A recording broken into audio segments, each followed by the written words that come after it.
you could just spend an hour when you've got a gap working in your practice and you're in there anyway.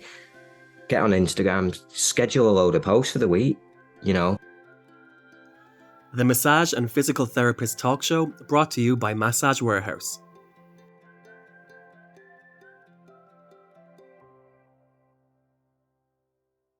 So we're here for episode 5 of the Massage and Physical Therapist Talk Show, and I'm back reunited with Kate Brown and Claire King. It feels like it's been ages, say that every time, but there's been a couple that have gone by, haven't they, with different guests stuff. So when I seen both your names on the call sheet, I was like, oh, it's like seeing old friends again. The gang's back together. Yeah, back in town. How are we both doing? You okay? Very well, thank you. Good, thanks. Busy month. How's it going? How's December treating you? All right. Yeah, it's actually, it's a little bit of a lull in November, but I always find there's no really rhyme or reason. But back up to speed in December. So all good. Yeah, it's that sort of festive time of year. It can goes both ways for me. I feel like people are either skint because they've got lots of things to be spending money on. It's colder, people don't want to leave the house as much, but then in the opposite sort of to that is you've got a lot of people that just need to relax and need to come and chill out because they've got so much on. So what about you, Kate? Have you been busy? Yeah, so it's been a crazy time for me, actually. I've just moved to Cornwall on the weekend, but I'm sort of in limbo. I'm staying at my parents' house temporarily because my house isn't actually ready to move into yet. So I'm going back up to the Cotswolds on the weekend, which is tomorrow now, isn't it? Yeah. And working up until Christmas and then coming back down again. So yeah, it's all been a busy month of move prep and moving. So is that good? Is that Christmas at your folks then this year? You won't be having it in your new house then just yet? Yeah. I don't know when I'm getting the new house yet, but it's always Christmas at my folks anyway. So yeah. Well, I've got to say, I'm glad you've put a Christmas jumper on today because I did. I know. The idea of wearing like a festive hat, but I've got my Christmas mug out of the. That's good enough. Yeah. Nothing. It's only You're allowed. You're wearing red though, Claire. So that's close enough. Yeah. What about you, Chris? Have you been busy? Just same old. Things because I work on the boat. Things quieting off as it gets colder. Although the boat, I think it must just be a mental thing. People just think, oh, it might be. I don't fancy going to a canal boat when it's really cold, which is fine. It's more of a seasonal thing. I see. In the summer, it's a lot busier. But I've got like my, a core sort of solid, my diehards, I like to call them, that they'll come month in, month out, so I'm busy enough, but it's it takes a nice natural step back, which is good because it's it's first Christmas with the baby and we've got a lot on and stuff. So I'm quite enjoying the fact that after the next week and a half, maybe I think I'll be sort of just winding off then. So that's nice. And then can pick back up in January. So I could do really with getting on with some marketing, which is what's going to bring me nicely onto today's segue. Because as I get quieter hands-on, there's a lot I should be doing online and planning ahead for next year, for January, for this sort of health kick that everyone seems to have. Everyone's reevaluates what's going on and they think, right, I'm going to do this every month, I'm going to budget for this, so it's a nice time to talk about overcoming massage therapy marketing fears, which is today's topic. So is it a fear? I know Kate's got a big smile on her face, like it's a joy. Marketing is a joy and something to really enjoy, which you're probably right, to be honest. Do I think it's a fear? I do get that little feeling of dread in my belly when I think, oh no, marketing, I've got to, what is that word? What have I got to do? How much is it going to cost me? Is it worth it? Is it going to get me any new clients? And the answer is probably yes, isn't it? To be honest, it's just, you've got to put that effort in. So Kate, kick us off. You're a bit of a marketing whiz, aren't you? You enjoy it. I wouldn't say I'm a marketing whiz. I'm very fortunate actually that my sister is a senior marketing strategist. And so over the years, she has soundboarded a lot of stuff with me, given me some exercises to do. So that has been very useful. But one of my strengths is sort of creative design. So when it comes to the branding, I sort of put the branding before the marketing. And actually, once the branding has been explored, the marketing comes really easy. It's then a sort of a natural step on from the branding. So that's something that I'll talk about quite a bit in this podcast, is getting your branding really nailed down and being able to explore that properly. And is that something that I know traditionally people would have, so branding is massive. And I often get compliments from our website, and I'm sure you do as well, of like, I love your website. It looks really cool. And a friend of mine was a graphic designer who did my logo and stuff. And then I designed the website myself just using Squarespace, I think it's called. Because there's a lot of good platforms out there now, isn't there? That make it really easy for you to do it yourself. And I feel like at the moment, a lot of people probably haven't got the capital, the funds to invest in paying graphic designers to come in and overhaul their website, to give them all, make them all these nice infographics for social media. But you can kind of do it yourself now, can't you? Because I use a thing called Canva. I don't know if any of you use Canva at all. Yeah. I think we all use Canva, don't we? Yeah. It is just the best thing.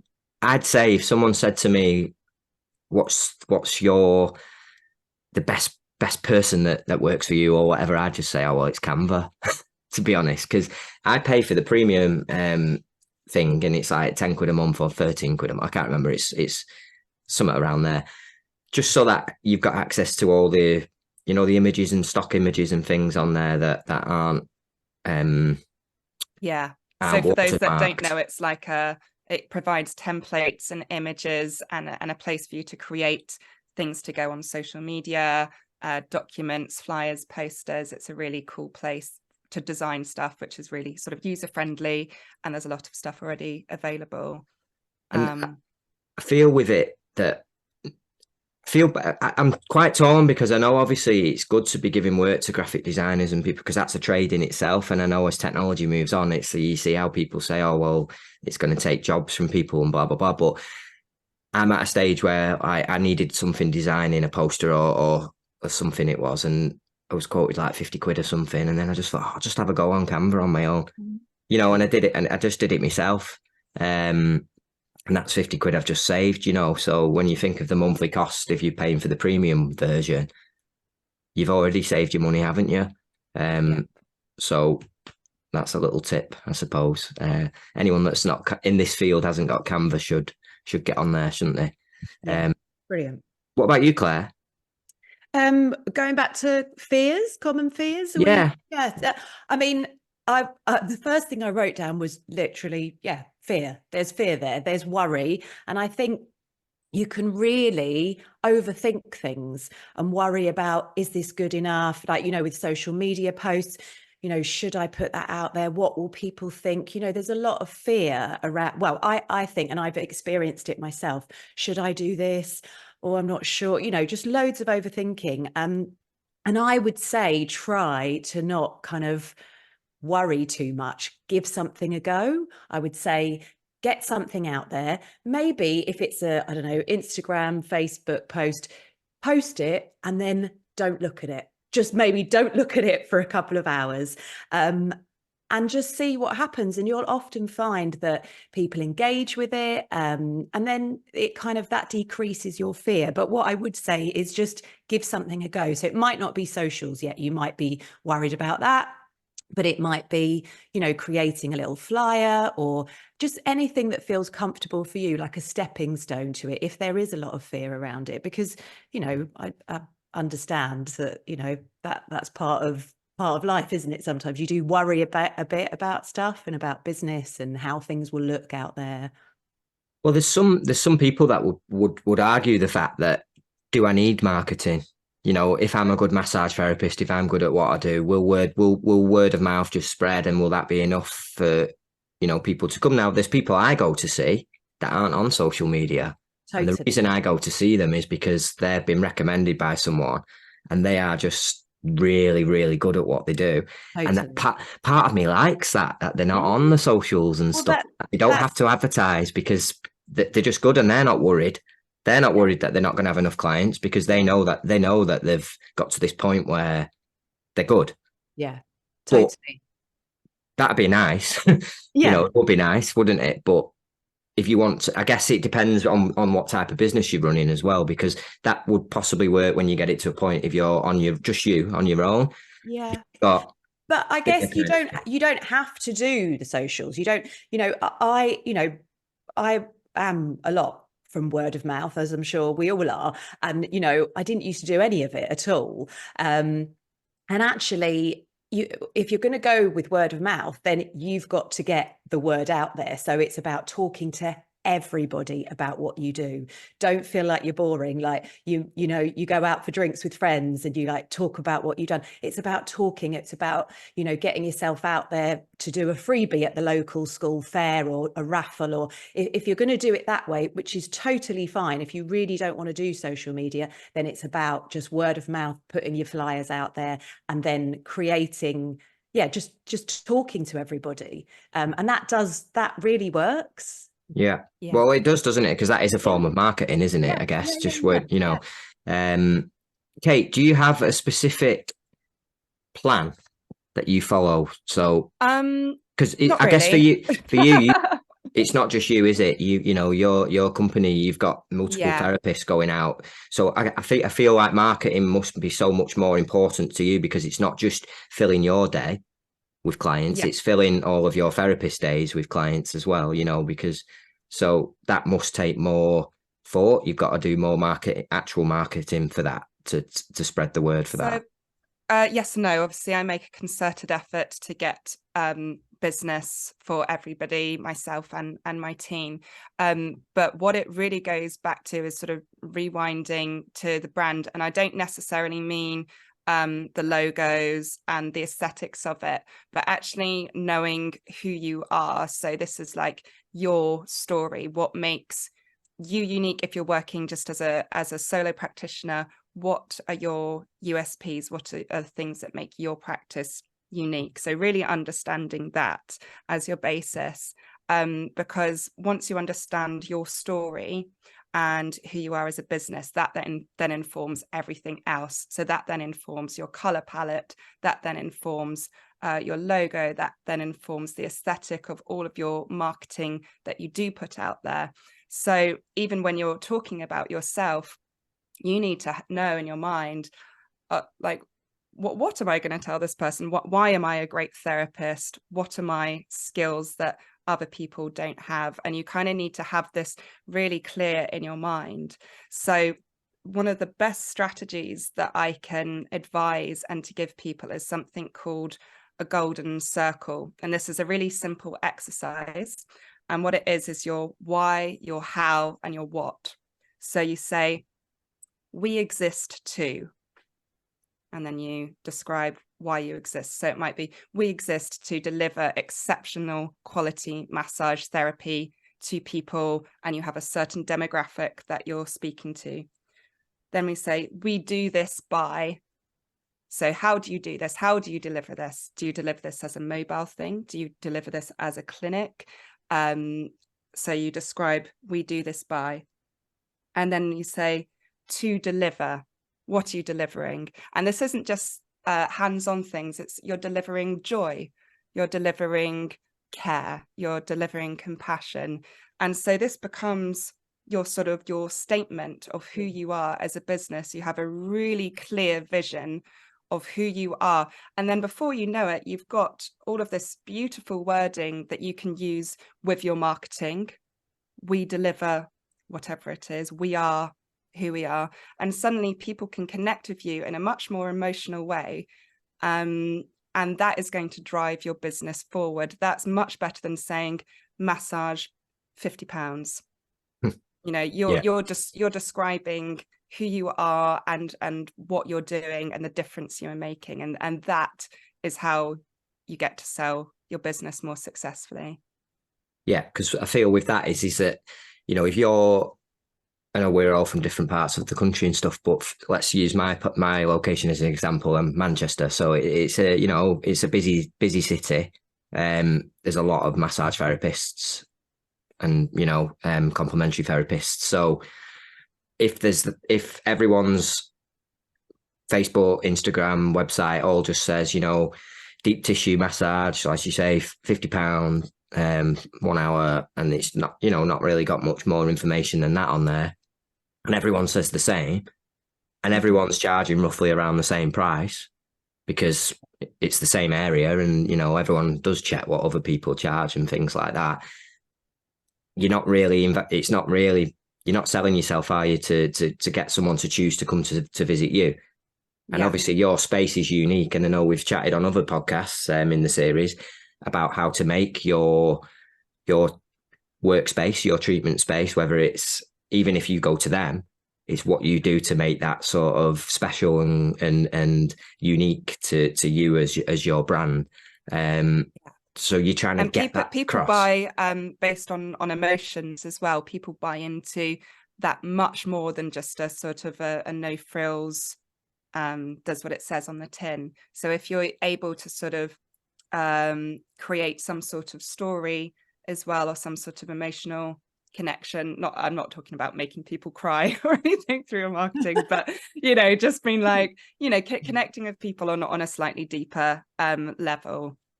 We could have done a Christmas advert, couldn't we? We could have we could have done an example and done how massage therapy brings joy to the world, and we could have done a nice. Could just see it now, my canal boat just trudging through the icy canals, with the snow falling. You've got the. I'm firing now. I'm gonna be. I created just a short reel recently on Instagram. I can't remember the exact wording, but the wording with it's just a couple of massage clips, and it says, "We believe in the power of massage therapy. We believe in its ability to unlock the body's intrinsic ability to heal." And where so do I sign up? That's exactly. So it's something I'm sharing what I believe in, what the power of massage therapy to me. And that ad was really successful. We got a lot of business because we were just sharing what is important to us. Well, it's important you mentioned that, actually, because reels, I know we're not social, I don't know about you, but I'm personally not a social media expert, but I have learned things. I have learned things over, over the past, even recently, my wife's a yoga instructor, and she's been on social media courses and things, and it's proven really beneficial. And I've just been earwigging in the background and stealing all the ideas. So she's probably listening at the door now. And, as you mentioned, reels, everything you go on about to do with social media, they say now it's just reels. And anyone listening that's thinking, what on earth is a reel? Are we going fishing or something? That's what I was thinking when I heard reel. It's a short video, isn't it, on Instagram? They definitely give you more traction on Instagram. Well, I feel it's people like to just see moving things, don't they now? That and half the time what I've been told as well is that they're not. It's make sure you've got like captions and good visual stuff on there as well, because people might be scrolling through and not actually have the sound on. If you think someone's just woken up in the morning and they get the phone, but the partner's asleep next to them in bed, or the baby's asleep or whatever, they're not going to have the phone blasting out. So they just have the phone on silent, but they're just scrolling through Instagram, and then they see the visual. So if there's captions there, they're reading it, they're taking it in. So this statement, this golden circle that Kate's talking about, where you've got your this sort of tagline of who you are, why what you do, why you do this, having them words with nice visuals in the background. Absolutely, the best kind of. That's a really strong brand message. Then, and repetition as well. That yes, definitely. Kate said, with that, when you've got your messaging, doing kind of that kind of exercise, you then can, every time you do a post or something, that's where it comes from, that message. So you can repeat the words, the language that you use, that's your language, that's your brand language. And then people, they kind of either look forward to that, or it resonates every time, or so repetition really works, I Yeah. think. And Well, I will yeah. often use the same photo, I've got a really great photo of my studio, and I will use that one and just say, these are the appointments this week, and I will kind of do one of So those people every week. recognize that even without knowing, they know that that's yours. Yeah. While we have you here listening, we have a super quick announcement about our simple to use massage table adhesive repair patch. Here at Massage Warehouse, we understand how important your massage table is to you and how much you try to keep your table protected. However, accidents can happen. The last thing any therapist wants to see is an unsightly tear, rip, or mark on their table. Not only do these marks look bad, there is a chance that they will grow and cause even more damage to your table. Many therapists think they'll have to replace their entire table. However, we have a solution. Introducing our massage table adhesive repair patches, the simple way to fix tears and prevent further damage to your table. To use the patch, first clean around the area of the tear for any dust or dirt using a dry cloth. Next, peel off the back of the patch.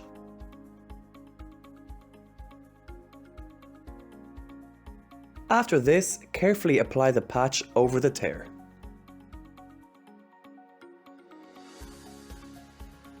Finally, smooth around the edges of the repair patch for a perfect application.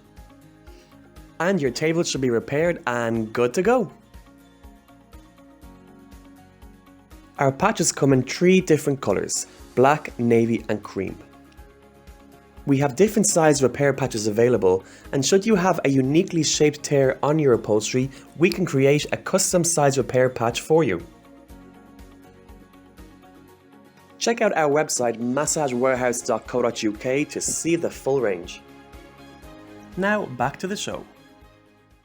One thing you can do on Instagram now as well is if you go into the settings, you can schedule your posts so that you can make them, because if people listening a bit like me is I don't have set days where I think, right, I'm going to do an admin day today. I'm going to, or every day, sorry, I can't do something every day because it's like I'm out early and working all day. It's a hands-on job. You've not always got time to then be sat on Instagram trying to keep up with this marketing. And I think this is where these fears come in.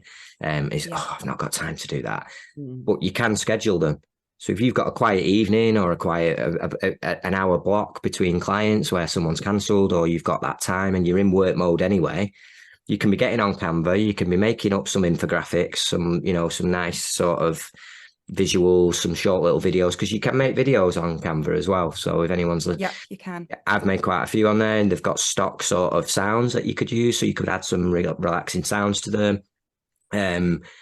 You can search for videos that are relevant to your thing, so you don't have to film yourself doing, there's loads of like massage therapy and that type of, stock images on there. So you can make yourself short little videos and stuff and add in maybe pictures of your space, but you can schedule all of these. So you could just spend an hour when you've got a gap working in your practice and you're in there anyway, get on Instagram, schedule a load of posts for the week.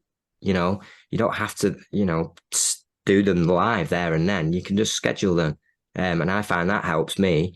And then the other thing is the timing as well of when to schedule them. Because apparently people more engage early morning and late at night is what I was told. I don't know if any of you know any different to that, but I think because it's people wake up in the morning and the first thing they do is they just check the phone and have a quick check on Instagram and stuff. And then last thing at night, again, I guess it's because people... Yeah, there are optimal times, and it's kind of based on your demographic as well. So that might depend on who your target audience is. If your target audience is more of a sort of middle-aged or elderly demographic, they might be more in the middle of the day. But if your demographic is the sort of everyday working person, then yeah, you're right, it might be first thing in the morning and then in the evening. So it's kind of working with who your target audience is.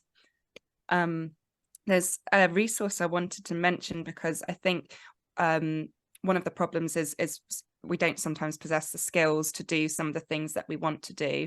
I'm by no means a social media expert at all. My sort of strength is in the creative aspect of it. The technical side is not really something I'm that familiar with.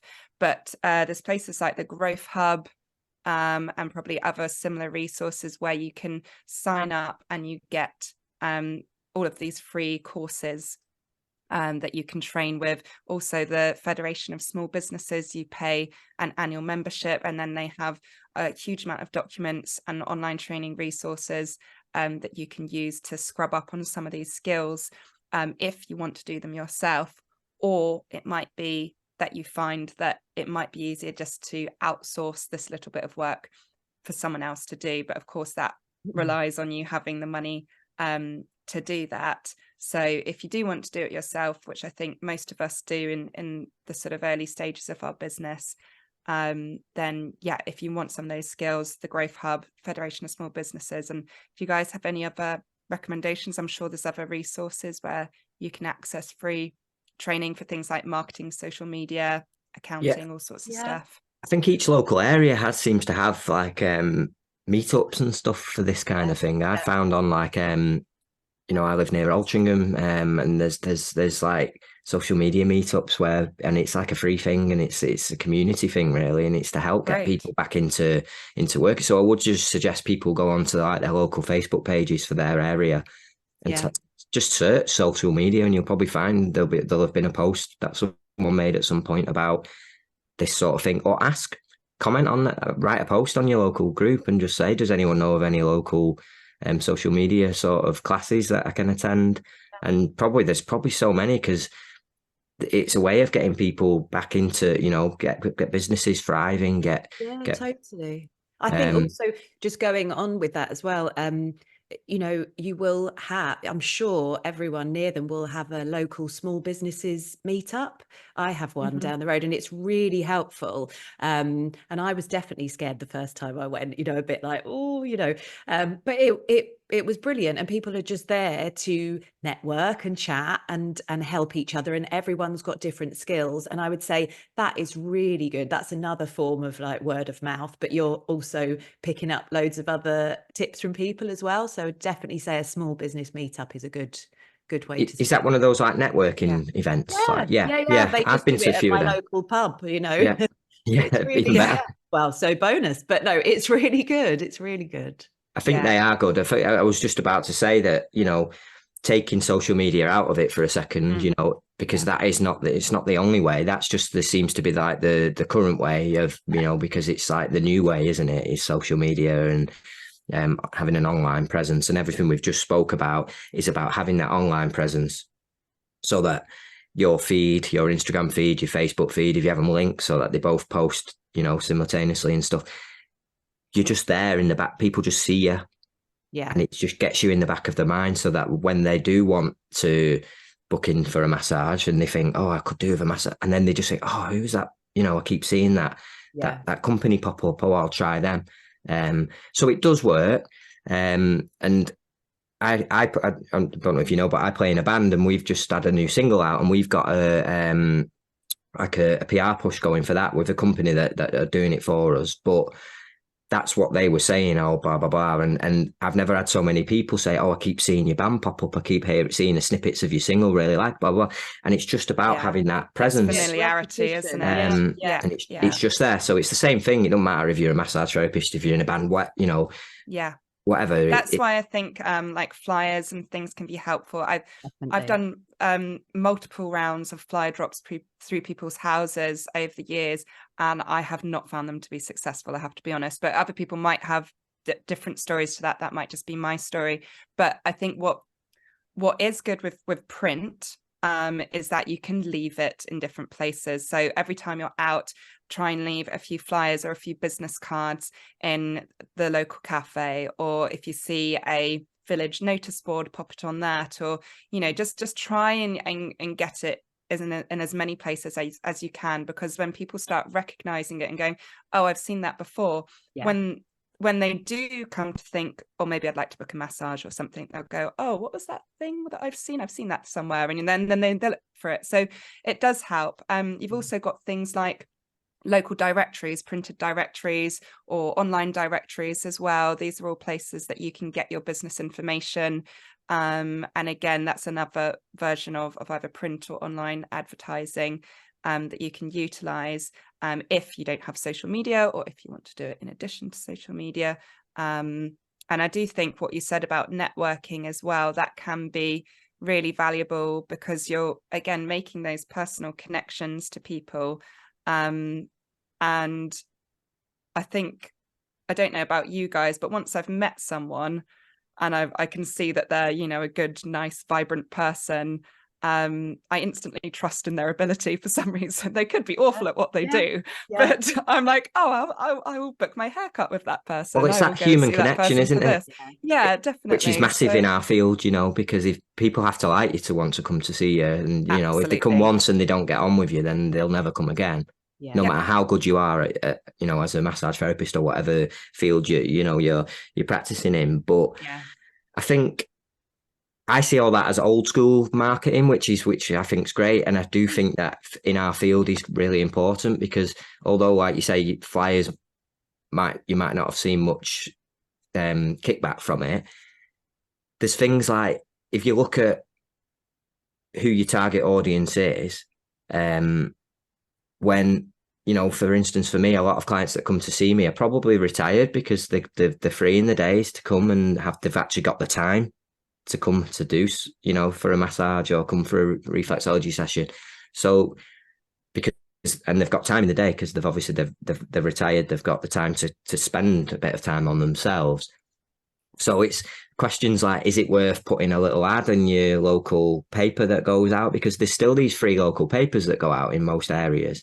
And because they're not big publications like, you know, I don't know, the Times or the Guardian or whatever, they're just local newspapers. You find that it is often very, very cheap to just put an ad in there or have a little spread in there of what you do. That could be something that could be beneficial for someone.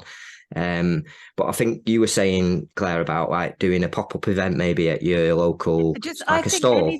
I think, you know, if there is fear as well, doing something for free removes pressure. So if you are starting out and you think, you know, and there is kind of fear, or what should I do?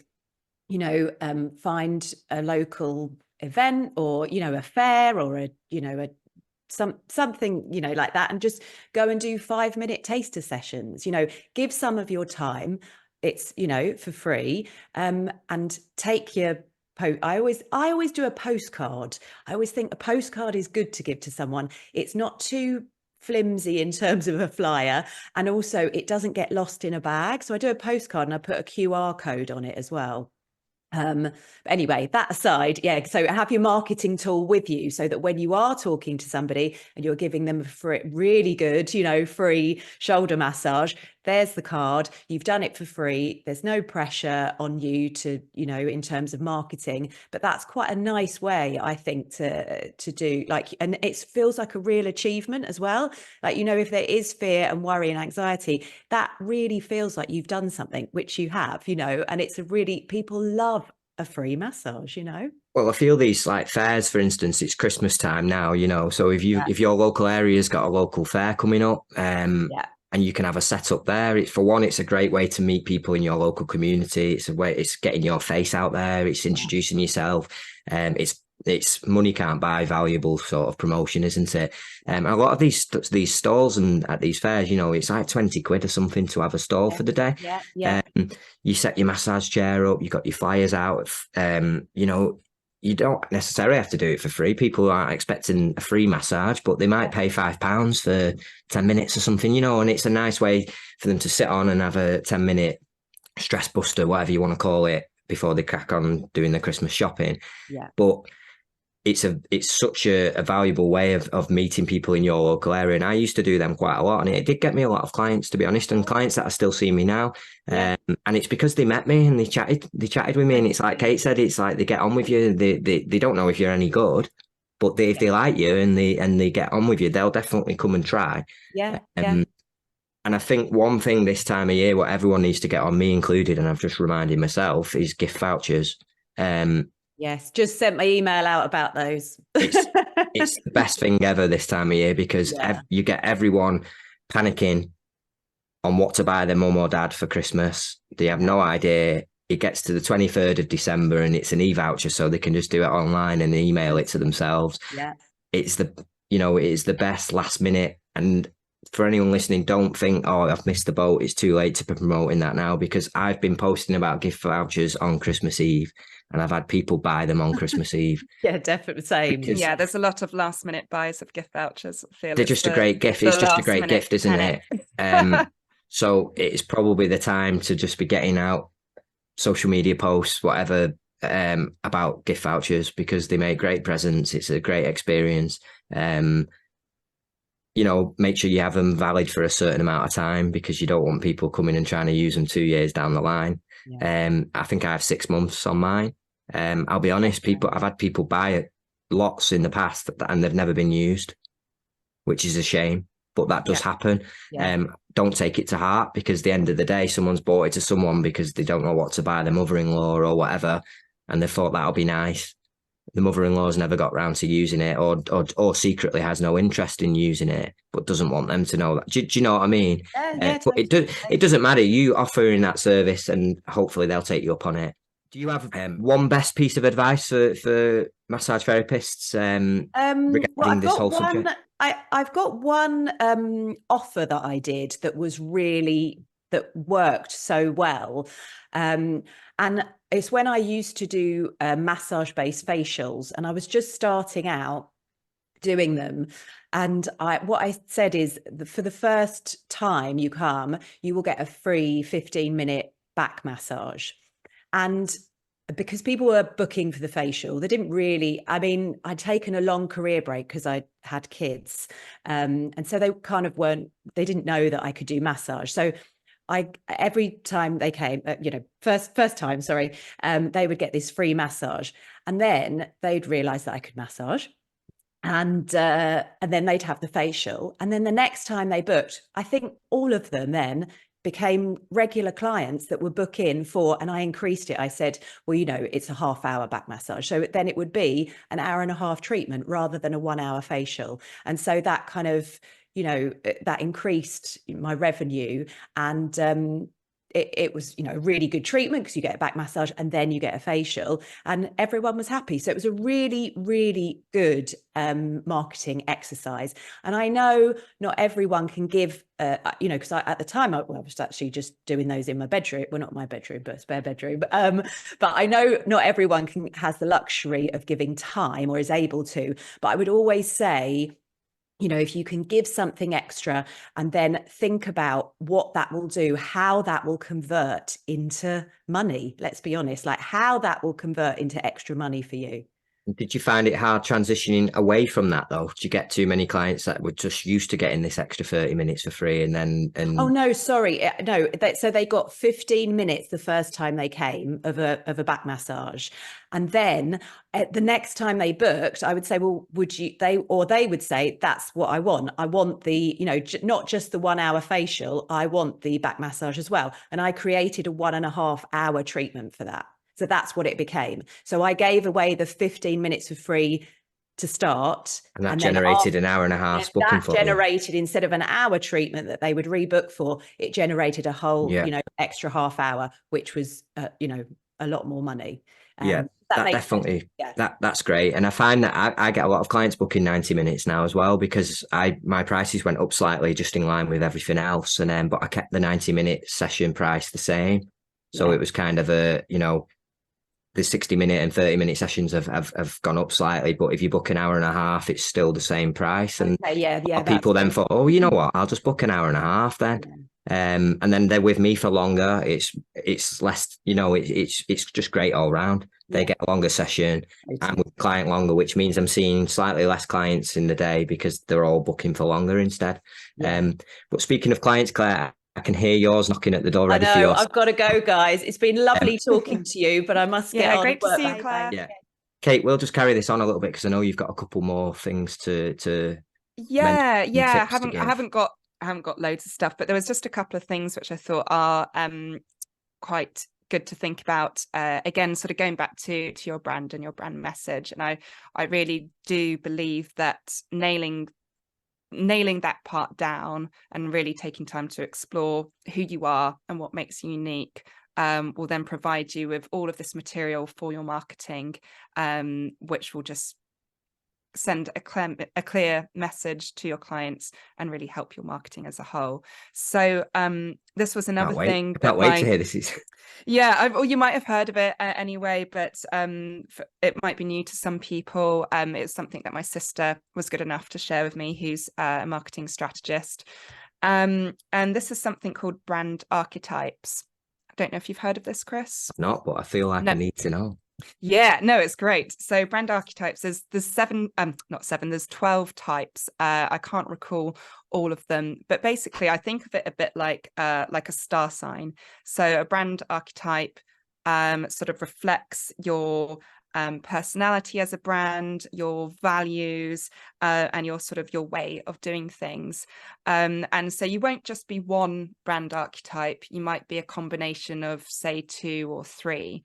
But what they are, there's things like the sage, which represents wisdom. There's the innocent, which is sort of purity. There's the jester, which might be, humor.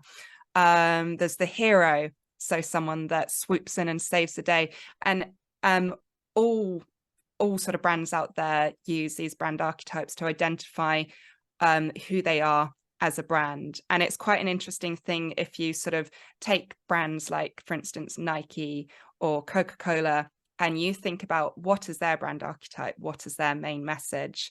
And this is a really interesting thing to do, and you can do it when you're watching the TV, and you can kind of think, what are they trying to do here? What are they trying to show me? And so one of them is the caregiver. So I think just about all massage therapists will probably have the caregiver as one of their brand archetypes. And then this has a whole list of sort of keywords that you can use in your wording. You can use it to influence your blurb and things on the website. And you just start to piece together a really clear idea of what your brand is. So, for instance, the difference between having, say, a clinical practice like sports massage, this might be more of a caregiver and a hero brand archetype, because you've kind of got strength in there, and you're sort of, you're to the rescue. If you have something more on the holistic side, where you're using organic products and that's part of your message, then you'd probably be caregiver and innocent. And so you use these brand archetypes to build your brand values, your brand message, and then that again feeds into things like your colors that you use. Innocence, what you think of white; hero, what you think of red.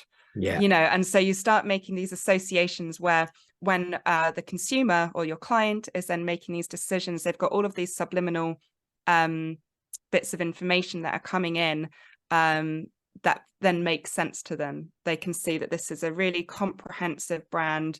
It all comes together, and it just makes sense. I have actually heard of this now. You've mentioned, I said no when you asked, great. But I actually thinking and if I remember rightly, because I was at a networking event or something when someone was talking about this, I think they had like a PR company in, and they were discussing this. And I think there's some websites with free tools you can use where you type in, they ask you questions. It's like a questionnaire about your company, and then free quizzes online, and you just type in brand archetypes on Google, and you'll get heaps of information. And you fill the quiz out, and they'll tell you what they feel your archetypes are, and then you can. So that is a tool people can use. Like you say, if you just Google free brand archetype quiz or something, it'll come up. There'll be lots of different ones.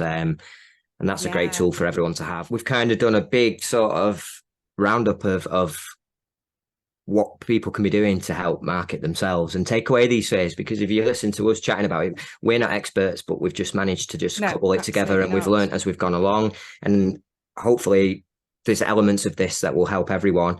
Whether it's the more old school approach of getting out there and doing actual proper networking in real life with people, going to events, doing stalls, doing flyers, adverts in the paper, Or if you're more online and you're wanting to be doing your Instagram reels, you're wanting to be scheduling your posts, you're wanting to get on Canva and make up all your infographics and or a nice combination of all of it would be great for everyone. Absolutely. I reckon. Yeah. Trying to get a little bit of something everywhere. So Yeah. so you're sort of identified in different ways. What I would say is if we've missed anything or if anyone listening has got any ideas that we've not mentioned that they feel is really great or will help, then please do comment either on the YouTube comments or on the Massage Warehouse Facebook group.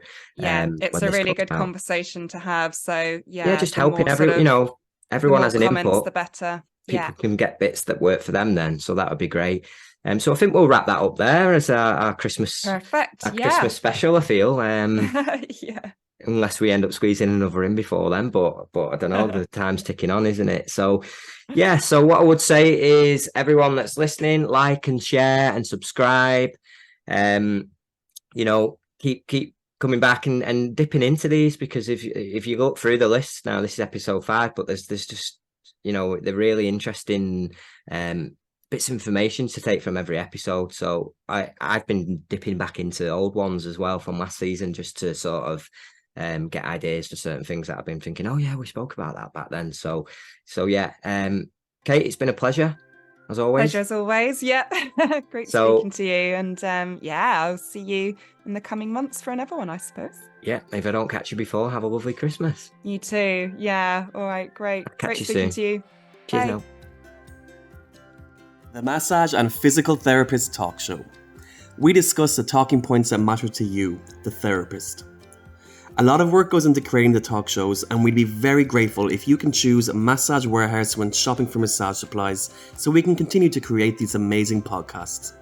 Massage Warehouse is your one-stop shop for massage supplies and does great work supporting our wonderful community. Until next time,